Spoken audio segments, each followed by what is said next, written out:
Hello everyone, welcome back to the channel English with Surbhi. Today we are going to start a chapter from the book It's Happened Class 8th English. Let's start. The chapter is titled as The Selfish Giant. This is the second part of the chapter. To celebrate the return of the children, trees covered themselves with words and blossom. अब बच्चों की वापसी की खुशी को trees कैसे celebrate करते हैं? वो अपने आप को पक्षियों से और फूलों से ढक लेते हैं. The giant was delighted to see his friends back, especially a little boy whom he loved dearly. वो giant भी अपने फ्रेंड्स को वापस देख के बहुत खुश होता है, स्पेशली एक छोटा बच्चा जिसको वो बहुत प्यार करता था. The little boy soon disappeared, only to return much later. तो छोटा बच्चा वहां से अदृश्य हो जाता है और बहुत देर के पश्चात वापस लौटा. तो ये सारे पॉइंट हम इस सेकंड पार्ट में रीड करेंगे. He saw most wonderful sight. वहां पे वो बहुत ही अद्भुत दृश्य देखता है. Through a little hole in the wall the children had crept in. तो बड़ी सी वॉल में एक छोटा सुराख था जिसके अंदर बच्चे आ रहे थे. And they were sitting in the branches of the trees. वो पेड़ों की शाखाओं पे बैठ गए. In every tree that he could see there was a little child. और अब हर पेड़ की ब्रांच पे वो देखते हैं कि छोटे बच्चे बैठे थे. And the trees were so glad to have the children back again that they had covered themselves with blossom. अब ट्रीज उन बच्चों को वापस पाके बहुत खुश थे. उन्होंने अपने आप को फूलों से ढक लिया.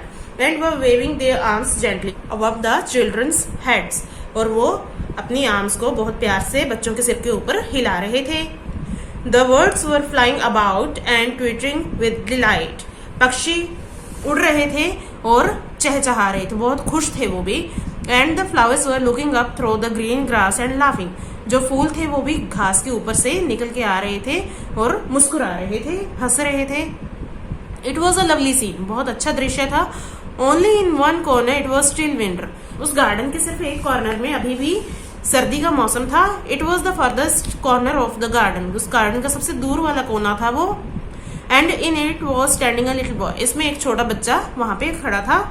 ही was so small that he could not reach up to the branches of the tree. वो इतना छोटा था कि वो ट्री की ब्रांचेस तक नहीं पहुंच पा रहा था. And he was wandering all around it. वो इसके चारों तरफ घूम रहा था, क्राइंग बिटरली, और बहुत जोर से रो रहा था. The poor tree was still covered with frost and snow and north wind was blowing and roaring above it.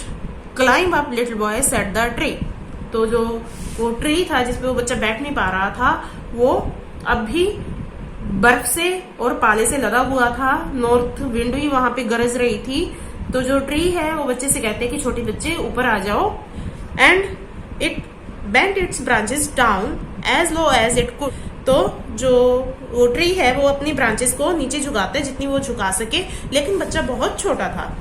And the giant's heart melted as he looked out. Giant ने जब बाहर देखा तो उसका हृदय पिघल गया. How selfish I have been, he said. उसने कहा मैं कितना स्वार्थी था. Now I know why the spring would not come here. तो अब मुझे पता चला कि यहाँ बसंत क्यों नहीं आ रहा था. I will put that poor little boy on the top of the tree and then I will knock down the wall. तो कहते हैं अब मैं उस छोटे बच्चे को ट्री के टॉप पे बिठा दूंगा और इस गार्डन के चारों तरफ जो वॉल बनाई है उसको तोड़ दूंगा. And my garden shall be the children's playground forever and ever. तो इसके बाद मेरा जो गार्डन है वो बच्चों के लिए हमेशा हमेशा के लिए प्ले ग्राउंड बन जाएगा. He was really very sorry for what he had done. अपने किए पे उसे बहुत खेद था. सो ही crept downstairs and opened the front door quite softly and went out into the garden. तो वो इसलिए नीचे आया और आके बहुत धीरे से अपना जो फ्रंट डोर है उसको ओपन किया और गार्डन के अंदर गया. But when the children saw him they were so frightened that they all ran away. लेकिन जब बच्चों ने उसे देखा तो वो डर गए और वहां से भाग गए. The garden became winter again. Garden में फिर से सर्दी का मौसम आ गया. Only the little boy did not run. लेकिन जो वो छोटा बच्चा था वो वहां से नहीं भागा. For his eyes were so full of tears that he did not see the giant coming. क्योंकि उसकी आंखें आंसुओं से भरी हुई थी और वो उस जायंट को देख नहीं सका. And the giant stole up behind him and took him gently in his hands and put him up into the tree. वो जायंट धीरे धीरे उसके पीछे आया और उसको प्यार से अपने हाथों में उठा के उस पेड़ पे रख दिया. And the tree broke at once into blossom. उस पेड़ पे एकदम से फूल आ गए. And the birds came and sang on it. पक्षी आ गए और उन्होंने वहां पे गाना शुरू कर दिया। And the little boy stretched out his 2 arms and flung them around the giant's neck and kissed him. तो उस छोटे बच्चे ने अपनी दोनों बाहें फैला के उस जायंट के गले में डाल दी और उसको किस किया। And the other children, when they saw that the giant was not weak and longer, came running back. तो जब दूसरे बच्चों ने देखा कि अब वो जेंट उतना क्रूल नहीं रहा, उतना दुष्ट नहीं रहा, तो वो दौड़ते हुए उसके पास वापिस आ गए। And with them came the spring, और उनके साथ ही स्प्रिंग सीजन भी उस गार्डन में वापिस आ गया। It is your garden now little children, said the giant. तो जेंट कहता है कि छोटे बच्चों अब ये तुम्हारा गार्डन है। एंड ही टूक a great x and knock down the wall. तो एक बड़ी सी कुल्हाड़ी लेता और उस दीवार को तोड़ देता है। And when the people were going to market at 12 o'clock, they found the giant playing with the children in the most beautiful garden they had ever seen. और जब 12 बजे लोग बाजार जा रहे थे तो उन्होंने उस सबसे सुंदर गार्डन में उस राक्षस को बच्चों के साथ खेलते हुए देखा। All day long they played and in the evening they came to the giant to bid him goodbye. तो पूरा दिन बच्चे वहां खेलते रहे, तो इवनिंग में उस जेंट को गुड बाय बोलने के लिए बच्चे उसके पास आए। But where is your little companion, he said. उस जेंट ने कहा कि वो तुम्हारा छोटा साथी कहाँ है। The boy I put into the tree, वो छोटा लड़का जिसको मैंने पेड़ पे बिठाया था। The giant loved him the best because he had kissed him. Giant उस छोटे लड़के को सबसे ज्यादा प्यार करता था क्योंकि उस छोटे लड़के ने उसे किस किया था। We don't know, answered the children, he has gone away. तो बच्चों ने आंसर दिया कि हम नहीं जानते, वो चला गया है। You must tell him to be sure and come tomorrow, said the giant. तो जेंट ने बच्चों से कहा कि तुम उसे कल अवश्य आने के लिए कह देना। But the children said that they did not know where he lived. लेकिन बच्चों ने रिप्लाई किया कि हम नहीं जानते कि वो कहाँ रहता है। And had never seen him before, the giant felt very sad. और हमने उसे पहले कभी देखा भी नहीं था। तो ये बातें सुन के जो जेंट था वो बहुत उदास हो जाता है। Every afternoon when school was over, the children came and played with the giant. अब प्रत्येक दोपहर में जब बच्चों का स्कूल खत्म हो जाता था, उसके बाद जब उनका स्कूल ओवर हो जाता था तो वो बच्चे गार्डन में आते थे और जेंट के साथ वहां खेलते थे। But the little boy whom the giant loved was never seen again. लेकिन वो छोटा लड़का जिससे जेंट बहुत प्यार करता था वो दोबारा नहीं दिखा। The giant was very kind to all children, yet he longed for his little friend and often spoke of him. How I would like to see him, he used to say. अब जो gent था वो बच्चों के प्रति बहुत दयालु था, लेकिन वो अपने उस छोटे फ्रेंड से मिलने के लिए बहुत उत्सुक था। वो प्राय उसके बारे में बातें करता था। वो उन बच्चों से कहता था कि कितना अच्छा होता यदि मैं उससे मिल लेता। Years went by and the giant grew very old and feeble. अब बहुत समय गुजरता गया, जो जेंट था वो बूढ़ा और कमजोर हो गया। ही could not play about any more, so he set in a huge arm chair and watched the children eight there games and admired his garden. तो अब वो वहां पे उन बच्चों के साथ खेल तो नहीं पाता था, लेकिन एक बड़ी सी आराम कुर्सी पे बैठ के उनको देखता रहता था, अपने गार्डन की प्रशंसा करता था। I have many beautiful flowers, he said. तो वो कहता था कि मेरे गार्डन में बहुत सुंदर सुंदर फूल हैं। But the children are the most beautiful flowers of all. लेकिन जो बच्चे हैं ये उनमें से सबसे ज्यादा सुंदर फूल है। One winter morning he looked out of his window as he was dressing. He did not hate the winter now, for he knew that it was merely the sleep and that the flowers were resting.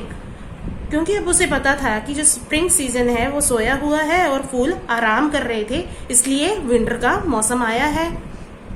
Suddenly he rubbed his eyes in wonder and looked. तो अचानक ही उसने हैरानी में अपनी आंखें मसली और बार बार वो देखता रहा। It certainly was a marvellous site. यह निश्चित रूप से एक शानदार दृश्य था। In the furthest corner of the garden was a tree quite covered with the lovely white blossom. तो उस गार्डन के एक दूर वाले कोने में एक जो पेड़ था वो पूरी तरह से सफेद कलर के बहुत ही प्यारे फूलों से भरा पड़ा था। It's branches were golden and silver fruit hang down from them. इसकी जो टहनियां थी वो गोल्डन कलर की थी और इस पे सिल्वर कलर के फ्रूट लटक रहे थे। And underneath it stood the little boy he had loved. और उसके नीचे वो छोटा लड़का खड़ा था जिसे वो सबसे ज्यादा प्यार करता था। Downstair ran the giant in great joy and out into the garden. बहुत खुश होके जेंट नीचे की तरफ दौड़ा और वो फिर गार्डन की तरफ गया। He hastened across the grass and came near to the child. तो वो ग्रास को क्रॉस करता हुआ जल्दी से उस बच्चे के नजदीक पहुंच गया। And when he came quite close, his face grew red with anger. जब वो उस बच्चे के नजदीक गया तो उसका चेहरा गुस्से से लाल हो गया। And he said, "Who had dared to wound thee?" तो उस जेंट ने कहा, तुम्हें घायल करने का साहस किसने किया? For on the palms of the child's hands were the prints of 2 nails, and the prints of 2 nails were on the little feet. क्योंकि उस बच्चे के हाथों पे 2 कीलों के निशान थे और उसके छोटे छोटे पैरों पे भी 2 कील के निशान बने हुए थे। Who hath dared to wound thee? Cried the giant. Tell me, that I may take my big sword and slay him. तो राक्षस फिर से चिल्लाया कि तुम्हें जख्मी करने का साहस किसने किया, मुझे बताओ, मैं अपनी बड़ी तलवार के साथ उसको मार दूंगा। Answer the child, but these are the wounds of love. तो बच्चे ने आंसर किया कि नहीं, ने मीन्स नहीं, ये तो प्यार के घाव हैं। Who are thou, said the giant, and a strange you fell on him, and he knelt before the little child. तो उस जेंट ने कहा कि तुम कौन हो, और उसके चेहरे पे एक अजीब सा डर फैल गया। वो बच्चे के सामने अपने घुटनों पे बैठ गया। And the child smiled on the giant and said to him, you let me play once in your garden, today you shall come with me to my garden which is paradise. तो बच्चा gent पे मुस्कुराता है और बच्चे ने कहा कि एक बार तुमने मुझे अपने गार्डन में खेलने का मौका दिया था, आज तुम्हें मेरे साथ मेरे गार्डन में चलना होगा जो कि पैराडाइज है, मीन्स स्वर्ग है। And when the children ran in that afternoon, they found the giant lying dead under the tree, all covered with white blossoms. तो उस दोपहर को जब बच्चे दौड़ते हुए वहां आए तो उन्होंने देखा कि जो जेंट है उसकी डेड बॉडी वहां पड़ी थी और वो पूरे व्हाइट कलर के फूलों से ढकी पड़ी थी। इस तरह से उस जेंट की डेथ होगी। जो जीसस क्राइस्ट थे वो एक बच्चे के रूप में आके उस जेंट को अपने साथ पैराडाइज में ले जाते हैं। तो ये थी सेल्फिश जेंट की स्टोरी। आई होप आपको ये समझ आ चुकी होगी। So thank you very much for listening.